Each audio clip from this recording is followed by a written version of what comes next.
यही जीतन राम मांझी जी रो रहे थे हम लोगों के नेता आदरणीय बाबू लालू प्रसाद के यहाँ, जिस समय इनको डिग्री घोटाला में फंसाया गया था। माध्यमिक शिक्षा मंत्री थे और हम लोगों के नेता पूछते हैं कि श्रीमती राबड़ी देवी जी किस आंदोलन के उपज हैं। क्या मांझी जी बताएंगे कि वह किस आंदोलन के उपज हैं? अंग्रेज से लड़ाई लड़े थे, काला पानी सजा हुआ था। उनका पुतौ किस आंदोलन के उपज है? उनका बेटा संतोष सुमन किस आंदोलन के उपज है? उनका समधिनी किस आंदोलन के उपज है? और हाल फिलहाल जो वो अपने दामाद के बनाए, जिनका लाखों रील चलता है, हजारों चलता है, जो ठुमका लगाता है रील पर, उसको एक संवैधानिक पद पर बनाए हैं। बताए देवेंद्र मांझी जी को बताएंगे मांझी जी कि वह किस आंदोलन के उपज है? आज बोलने का अधिकार जीतन राम मांझी बड़ा मुंह फैला के बोलते हैं वह लालू यादव जी का देन है। मंत्री थे उससे पहले, उससे क्या बोल पाते थे? कभी यह बीजेपी का तोता हो गए हैं, बोलता है बोल जीतन राम मांझी, सीताराम ते बोलता है सीताराम। और आपने अशोक चौधरी का बात कहा, इनके पिताजी कांग्रेस में, अशोक चौधरी जदयू में, बेटी लोजपा में, दामाद भाजपा में। इनका कोई सिद्धांत है? आरएसएस वही भाजपा आरएसएस में इनका कोई सिद्धांत है? बिहार के पूर्व मुख्यमंत्री, केंद्र सरकार में मंत्री, हम पार्टी के संरक्षक संतोष कुमार सुमन जो बिहार सरकार में मंत्री हैं, उनके पिताजी ज्योति मांझी जो विधायक हैं बिहार में, उनके समधी ससुर हैं दीपा मांझी के विधायक हैं, और बिहार अनुसूचित जाति आयोग के उपाध्यक्ष देवेंद्र मांझी के भी ससुर जीतन राम मांझी जी ने एक बड़ा बयान दिया है राबड़ी देवी को लेके। उन्होंने कहा है कि भाई राबड़ी देवी किस आंदोलन की उपज हैं। तो इसी मुद्दे पर बात करने के लिए हमारे साथ हैं राष्ट्रीय जनता दल के दलित समाज के चेहरा, और मांझी जी जिस बिरादरी से आते हैं उस बिरादरी का चेहरा, उत्तर भारत के रामवृक्ष सदा जी सीनियर लीडर हैं और अलौली से विधायक हैं। तो आपसे आपके नेता लालू जी से पूछे हैं मांझी जी कि राबड़ी देवी किस आंदोलन की उपज हैं। बहुत बहुत धन्यवाद। ये मांझी जी जो बोले हैं हम लोगों के राजमाता श्रीमती राबड़ी देवी जी के बारे में कि कौन आंदोलन का उपज है, तो इनको पता होना चाहिए मांझी जी के कि हम लोगों के नेता आदरणीय बाबू लालू प्रसाद यादव जी जेपी का उपज हैं, कर्पूरी के अनुयायी हैं, लोहिया के मानने वाले हैं, और उसी आंदोलन का हिस्सा उभर के आदरणीय नेता बाबू लालू प्रसाद यादव जी उभरे हैं, आंदोलन से उभरे हैं। और उनके घर में चाहे कोई भी लोग हो, आज की तारीख में हम लोगों के नेता आदरणीय बाबू तेजस्वी प्रसाद यादव जी हो या फिर श्रीमती मैडम राबड़ी देवी जी हो, आपने देखा होगा कि जितना हम लोगों के नेता मेहनत करते हैं, जितना संघर्ष करते हैं, जितना आम आवाम लोगों के बीच में जाते हैं, जितना गरीब गुरबा के लिए लड़ाई लड़ते हैं, उतना आज तक कोई नहीं लड़ा है। आपने देखा होगा कि इससे पहले 90 से पहले क्या बोल पाता था जीतन राम मांझी, उनके परिवार के लोग?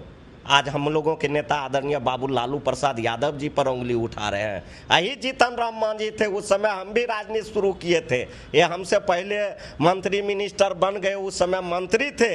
यही जीतन राम मांझी जी रो रहे थे हम लोगों के नेता आदरणीय बाबू लालू प्रसाद के यहाँ, जिस समय इनको डिग्री घोटाला में फंसाया गया था।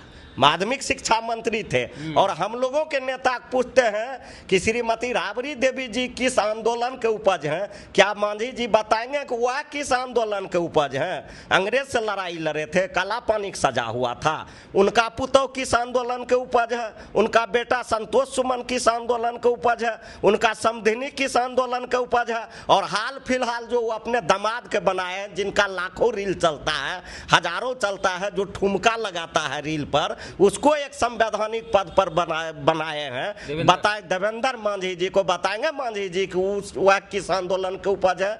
मांझी जी के पास है जवाब। हम लोगों के नेता आंदोलन के उपज है, हम लोगों के राजमाता उस आंदोलन में आदरणीय नेता बाबू लालू प्रसाद यादव जी को साथ दिए थे, इसका उपज है। उनके घर का क्या उपज है बताबे तो। हमारा बेटा यूनिसेफ में काम किया संतोष कुमार सुमन, तो उससे क्या होगा? आप लोगों को पता है कि सामाजिक न्याय के लड़ाई लड़ने वाले हम लोगों के नेता आदरणीय बाबू लालू प्रसाद यादव जी एक आंदोलित नेता थे। अब उन्हीं के उपज हम लोगों के राजमाता श्रीमती राबड़ी देवी जी हैं। बिहार में पहला महिला मुख्यमंत्री होने का गौरव प्राप्त हुआ, महिलाओं का सम्मान बढ़ाया, और यह हम लोगों के नेता आदरणीय बाबू लालू प्रसाद यादव के आंदोलन के उपज है श्रीमती राबड़ी देवी जी।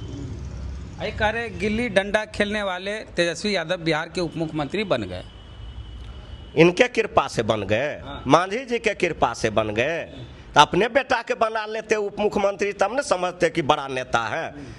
मंत्रियों दूगो बनाया, वो एगो विभाग छीन लिया। अगर थोड़ा सा भी इज्जत प्रतिष्ठा बचल रहता तो लोग रिजाइन दे देता उधर से। इन लोगों को कोई इज्जत प्रतिष्ठा उस पार्टी में है, उस गठबंधन में है। आपने देखा होगा कि संतोष सुमन को 2 मंत्रालय का चार्ज दिया और बाद में 1 मंत्रालय छीन लिया गया। और जब थोड़ा सा ये बोले तो कहा रहना है तो रहिए, जाना है तो जाइए। तो ये लोग बात करेंगे, ये लोग हम लोगों पर अरे वो कह रहे कि लालू यादव बाबा साहब अम्बेडकर के विरोधी हैं। लालू यादव के पैर के पास बाबा साहब की तस्वीर रखा जाता है। आज लालू यादव जी बाबा साहेब अम्बेडकर के विरोधी रहते न तो जीतन राम मांझी का राजनीतिक फायदा नहीं होता। आज बोलने का अधिकार जीतन राम मांझी बड़ा मुंह फैला के बोलते हैं, वह लालू यादव जी का देन है। चाहे कोई भी गरीब गुरबा हो, एक जीतन राम मांझी जैसे नहीं, कोई भी गरीब गुरबा हो 90 से पहले बोल पाता था। मंत्री थे उससे पहले, उससे क्या बोल पाते थे? अभी बोल पाते हैं। बीजेपी के समय में वह आज़ादी बाबू लालू प्रसाद यादव जी दिलाया, और वह जो अभी घुमा रहे हैं इस बात को, इसलिए वह घुमा रहे हैं कि अभी यह बीजेपी का तोता हो गए हैं। बोलता है बोल जीतन राम मांझी, सीताराम ते बोलता है सीताराम। यही ने इन्हीं ने जी काट रहा था ये बीजेपी के लोग, आरएसएस के लोग, कि जी काटने वाले को 10 लाख रुपया इनाम देंगे। आज वही जी कटवा के साथ सुर में सुर मिला के बोल रहा है। उससे कोई फर्क पड़ने वाला नहीं है। सब लोग जानता है। पूरे परिवारवाद का आरोप लग रहा है आप पर।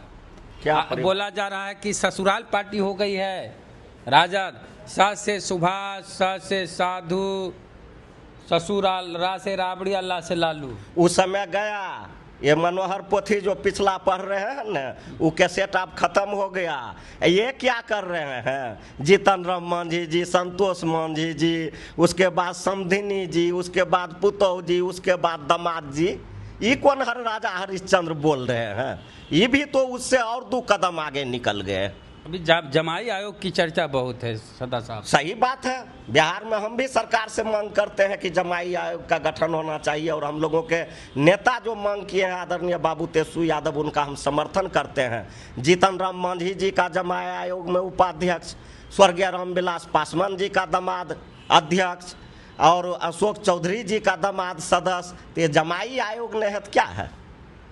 मैंने जमाई आयोग का गठन, तेजस्वी जी तो और आगे बढ़ गया, बोले जोरू मेहरारू आयोग और कौन कौन आयोग भी बनाया जाए। अच्छा बात है, वो तो बना ही दिए हैं। जमाई आयोग भी हो गया। और मेहरारू आयोग में दीपक कुमार के पत्नी के रखा गया है, नौकरशाह के पत्नी के। बिहार में और कोई लोग नहीं था, और महिला में पढ़ल और शिक्षाविद नहीं है। जदयू में नहीं था, बीजेपी में नहीं था, और बिहार में अवम में महिला नहीं था। क्या दीपक कुमार IAS के ही पत्नी सबसे ज्यादा शिक्षाविद है? डबल M में है। आप कितना MA किए होंगे वो तो आप ही समझते होंगे। हमको कोई आदमी कहा कि आप 5 MA किए हैं, तो आप बुझिए आपको वहां जाना चाहिए 5 कदम आगे। तू अपना पत्नी कहता है डबल MA किए हैं। ऐसा बुर्बक लोग होता है। एक अशोक चौधरी हैं, अशोक चौधरी के बारे में बता दें कि राबड़ी देवी जी की सरकार में पहली बार उनको मंत्रालय देखने का मौका मिला। कारा राज्य मंत्री बने कांग्रेस में रहते हुए।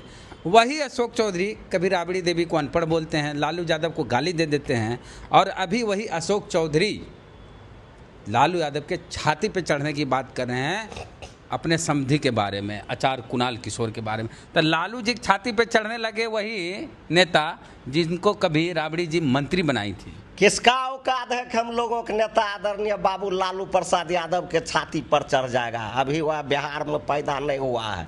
और आप बात करते हैं अशोक चौधरी के, वो नेता है? क्या कहता है वो नेता है? हम लोग थोड़े नेता मानते हैं। वो अपना आपको नेता समझे कहता है। उसका समाज, उसका जात नेता उसको मानता है? बताइए तो आप। नहीं मानता। जब उसका समाज नेता नहीं मानता है तो वह नेता कहाँ से हो गया? और आपने अशोक चौधरी का बात कहा, इनके पिताजी कांग्रेस में, अशोक चौधरी जदयू में, बेटी लोजपा में, दामाद भाजपा में, इनका कोई सिद्धांत है? आरएसएस वही भाजपा आरएसएस में इनका कोई सिद्धांत है? हाँ। एक गैर सैद्धांतिक लोग हैं और इनका काम है मैनेज करके कहीं फिट हो जाना। अच्छा, तो आरएसएस कोटा खुलासा किए, धन्यवाद नहीं देंगे अशोक चौधरी को? हमको तो सरकार बतावे, माननीय मुख्यमंत्री जी से पूछना चाहते हैं। हाँ। आप बयान दीजिए कि क्या आरएसएस कोटा भी होता है, या आपको जवाब देना पड़ेगा, जनता को बयान देना पड़ेगा। आपके मंत्री कह रहा आरएसएस के कोटा से गया है, तो आप बयान दीजिए कहो बिहार में आरएसएस का भी कोटा है, या हम माननीय मुख्यमंत्री जी से मांग करना चाहते हैं। तो आरएसएस कोटा और जमाई आयोग जो विवाद में है अभी, उसको लेके जीतन राम मांझी बड़ा सवाल कर दिए और सोशल मीडिया पर काफ़ी एक्टिव हैं अभी मांझी जी, और लगातार सोशल मीडिया पर कुछ ना कुछ लिखते रहते हैं विरोधियों के, विपक्ष में जो उनके हैं नेता, उनके बारे में। अब सवाल सीधा पूछ दिए हैं राबड़ी देवी के बारे में। राबड़ी देवी जी किस आंदोलन की उपज है, ये सवाल जीतन राम मांझी का। जवाब मिला रामवृक्ष सरदार जी से। दलित समाज के बड़े चेहरे हैं, मांझी समाज की बिरादरी से आते हैं, राजद नेता हैं। तो आपका क्या कहना, प्रतिक्रिया दीजिए कमेंट बॉक्स में। जय भीम, जय भारत।